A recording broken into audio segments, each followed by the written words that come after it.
Tá tudo bem com a tua mãe? Então, mano, tô vendo uma discussão lá com o namoradinho dela, que ele dá o cu do caralho. E ele tá indo pro hospital lá, ser operado agora. Ele deu um soco no vidro da varanda, tá ligado? Da varanda da sinuca, do AP. Aham. Eu acabei de falar isso. Aí Você acha que parar aqui? foi onde deu tudo, tá ligado?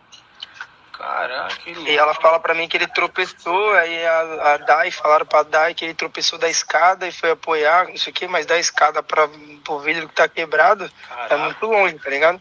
Vou te mandar, Pedro, a foto do vidro, tá ligado? Ele ia bater em outro lugar antes, né?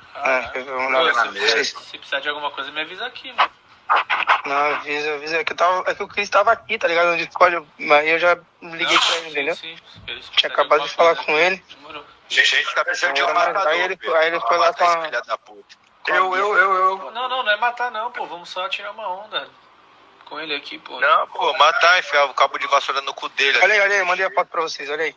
Velho, o meu não aparece o Léo Dias de jeito nenhum no Instagram. Eu te mandei aí, cara. Eu Deve estar bloqueado a cara dele.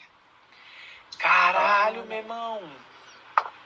Tá ligado? Ela falou que ele tropeçou. Não tem como, isso aí é soco, tá ligado? É muito longe ali da É escada. muito longe, pô. Tem aquela mesa no meio. Longe pra caralho da escada. E outra, Aí aí, vai bater a na moral, cabeça na sinuca, pô. se ele enfiou a mão aí, mano, rasgou bem, hein?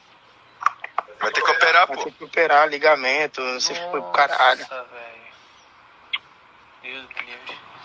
Quem que é o cara que Caramba, fez né? desse jeito? Ou o namoradinho da minha mãe, o viadinho que ela tá... Ai, caralho. Débil mental, chuta com as duas pernas.